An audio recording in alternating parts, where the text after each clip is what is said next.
Are we live? We're live. What's up, everybody? This is Kamea. Oh, this is Ali'i.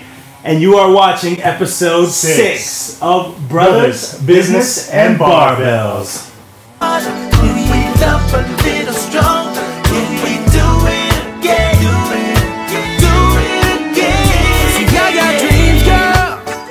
And though it ain't all what it seems. Man, how was your weekend? It was good? It was good. It was good? It was good. Yeah. I don't even remember what happened, but it was great. That means you slept and watched Netflix the whole time. Like all the rest Half of the the week. time. No, what did we do? I'll say thank you again, man. We've been connecting with a lot of family recently. Dude. And I don't know what it is. I don't know if it's the show or just like it's summertime. But making connection with you guys, it makes us feel so good. We don't even know if it's like jokingly reaching out to us or genuinely, but either way, thank you. So one in particular, we want to give a shout out to Sunny Mahe in Utah. I don't even know where she lives. But we just wanted to give a shout out to you. We're really close. I was texting back and forth with her last night, and she actually writes a column called The Coach's Wife for BYU. Check it out. We'll give you the link. Yeah, and she actually gave me the advanced copy of today's article. So for all the people in Utah, I already read it, and it was awesome. And I felt that before you're about to feel that today. So it makes me feel good to get an advanced copy. I don't know why. Like, it's a simple thing, but it makes me feel special. It's called elitism. What, you don't like to get in the front of the line? I just said everybody does. Everybody does. So everybody's elitist. No, everybody is elitist to a certain extent. Like, everybody wants a VIP. Everybody wants to know somebody. Okay, so what's the appropriate amount of elitism? There is no. It's all subjective. I get to be as elite as I want to be. Because just think about this video. It is so elite. There's only like 100 people that ever watch it. That's true. That's we are super quite elite. exclusive. It's open to the world. Well, she actually asked a pretty awesome question, and she didn't realize that it was costing her 30 cents a text back and forth. So I apologize, Reno Mahe, for the cost that you are about to incur, but that is not my fault. 30 cents a text? Yeah, 30 cents. That's an awful. I thought you guys lived in America. Like, I thought you could get anything there. We like, get I don't unlimited. know, global texting. We get unlimited to the U.S. That's awful. Okay. So you ready for this question? So in Canada right now we have a $60 million Powerball lotto, and somebody in Saskatchewan I think won it, and it wasn't us because we didn't buy any tickets, but that was just kind of a personal choice, which now we're realizing was a bad personal choice. You know, people are like, oh, I don't think it's a good idea. You shouldn't participate in that kind of stuff. But then again, you know, do you ever do a 50-50 draw at your kid's soccer game? Do you? Do you participate in that? Do you give your $5 for the raffle prize? What about a large benefit? What if you did buy a ticket and you won? All of a sudden, it's all good? Yeah, it's all good. It's okay. Like, is it worth the risk? Is it worth the downside? I don't know. Well, just look at us. We've won the genetic lottery. Take that for example.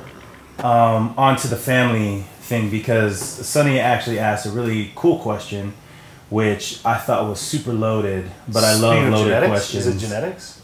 Kind of. I love these kinds of questions because they usually stress most people out, and I'm all for it. So you've been thinking about this all day. You didn't tell me what the question was. Yeah. He's got to prepare and...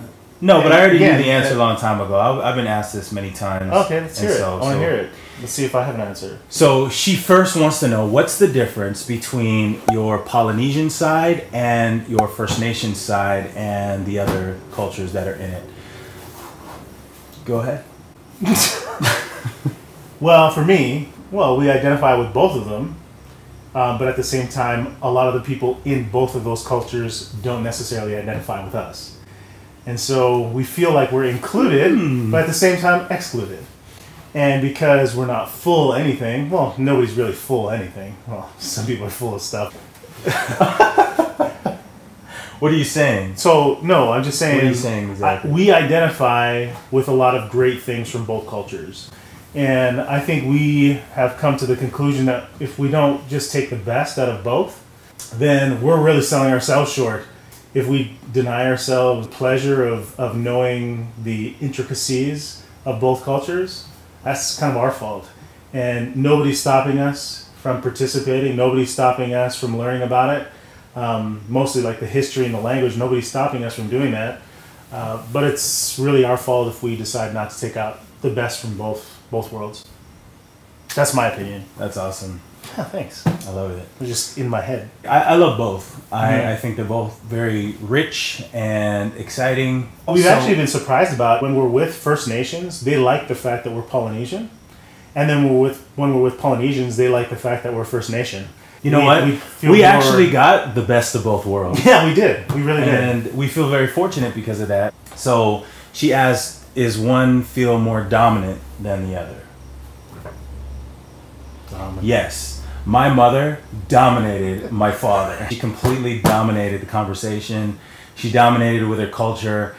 And I don't know if it's because my dad just backed off because he loves his wife and didn't want to cause problems, but she sure had a heavy hand in directing our cultural upbringing. Actually, when we think about it, not only did she have a heavy hand, but we watched her almost in a very sympathetic way allow my dad to bring some things from his culture into our lives. It's a good thing to have a gatekeeper that allows things to come in and certain things not to come in. Yeah. And I think a big part of that is because my dad is half. So Mm-hmm. he's half First Nations and my mom is full Tongan. Mm-hmm. And my mom spoke her language and my dad doesn't. And so, of course, when you compare those two, my mom dominated. Do you feel like a phony on both sides? So, do I feel like a phony? Actually, I don't, and here's why. So, growing up, I certainly looked to my culture as a way to give me some identity and some self-esteem and to understand who I am. But as I've gotten married, had children, and kind of got into life a little bit more with some experience, I made a decision that I was going to be good for the culture, and I wasn't going to wait for the culture to be good for me. And let me explain what that means. Oh, that's heavy. I know. and so what it means to me is I'm going to live my life to the best of my ability with the knowledge that I have of my cultures, so that if a First Nations person walks past me, they're going to be proud that I'm one of them. Same thing with the Tongans. I mean, I can't speak the language. I don't know all the dances. And so I want to live my life in a way that other Tongans look at me and go, he's one of us. And so that's basically how I have been able to tackle the intricacies of that question, because it's kind of complicated if it's all about being legit. If the question is, how do you feel like a phony? Well, if I was to go down that trail, here's what would happen. I mean, even within our own family, we don't agree on what's the most Tongan thing, right? We don't even all agree on what the Tongan culture specifically means to be Tongan. And so if we were to just follow that logic over and over and over again, we'd eventually end up in some small little island in Vava'u and ask the most Tongan of all Tongans, what do you think? And guess what they're going to say? Hey, Ilo. Like, they don't, like, it doesn't matter to them. Same thing on the Indian side. You're going to end up in the bush and you're going to ask some legit Indian, what's the most First Nations thing ever? And they're just going to be like, I don't care. So to me, to avoid all that complication of interpretations of culture and who's legit, who's not, I say just live your life in a way to the best knowledge that you know how. Listen to your parents, listen to your grandparents, and live your life so that either culture would be proud to have you. That's my answer. I actually really like that answer. That was pretty good. Yeah, because you never heard that until now. Well, just the idea of a phony implies a lot of things. Being disingenuous, being some sort of fake, not being real about whatever it is that you're trying to be. And I don't think we feel that way at all about our culture. We don't feel like we try to be something that we're not.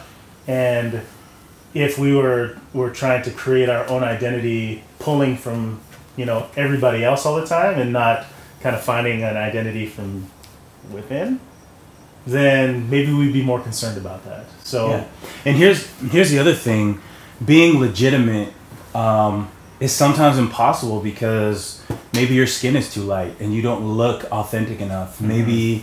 Maybe your diet, you don't like the foods, or maybe you're actually allergic to sipi and lupulu and all the stuff that Tongans eat. So how are you going to be legitimate if you legitimately can't do those things? It really puts people in a really awkward position. And so that's why I've taken that stance. I'm just going to live my life so that you want me to be one of you. And, That's right. you know, if you don't, sorry I wasn't Yeah. First Nations or Tongan enough for you, Yeah. buddy. Okay, you need to stop that. Whatever you're doing, get out of there. We can hear you upstairs. Yeah, congratulations. All this stuff that you're doing is not helping. No. He's getting mad at his daughters right No. now. This No. is called real, No. this is No. live disciplining. And it's quite impressive. I'm very proud of you, man. For what? You're a good father. Do I discipline my children when I'm annoyed? Hey, both of you, go. Now. Did you see, what's his name? He added us? Who? The haircut guy? Yeah, Master Cuts, Willis Drawn Jr., aka Red. What's up, buddy? Thanks for adding us on IG. I still haven't heard back from T-Flex. I don't know what's going on. I heard that from T-Flex. Well, I didn't. Maybe he doesn't like me and he likes you, which is fine. I'm just saying. Well, maybe still you're waiting, not dog. solid enough. Touche. The last thing we wanted to talk about was exercising, and specifically what we wanted to tackle was the topic of CrossFit, because Aaliyah and I, we used to be in CrossFit, as you can tell. And what we learned over the days of being in CrossFit, we were in there for what, like 6 months? Yeah, we were there for a while. So we gave it a decent try. And here's what I learned about CrossFit. You guys are nuts. You are 100% absolutely nuts. I cannot believe the amount of insanity I felt sometimes. Like, I just couldn't take a break because there was so much stress that I felt trying to keep up with these amazing athletes. Like, they just kept pushing themselves. And then when they did the one thing, they wanted to do the one thing plus the other thing. And I just couldn't keep up. And I was getting injured. And I just decided, you know, I need to do a little bit more relaxed workout. And yeah, that's you where, know what? That's what do. we found. We found that it just wasn't right for us. Because based on our personality, based on the people that were there with us, they were super encouraging. They're super nice people. Super nice. And, super nice people. You know, we just didn't feel like the risk of getting injured was worth... Which was weekly. Was worth the results that we were getting. And because they try to teach you something called functional strength. And when I think of functional strength, I'm thinking like... and I don't need to jump onto some rings and hang up 10 feet above the ground to prove myself. It just didn't make sense to me. No, that's good.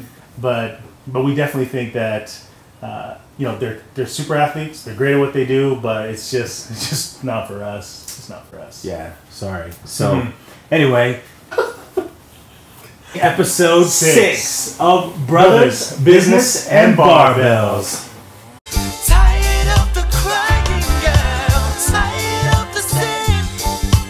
Come and get my loving girl. I got the safe love girl, the kind you put your money on, that sweet love girl, the kind you put them honey on, that dim sum girl, so you can keep it coming. I put on my slippers so we can keep it running.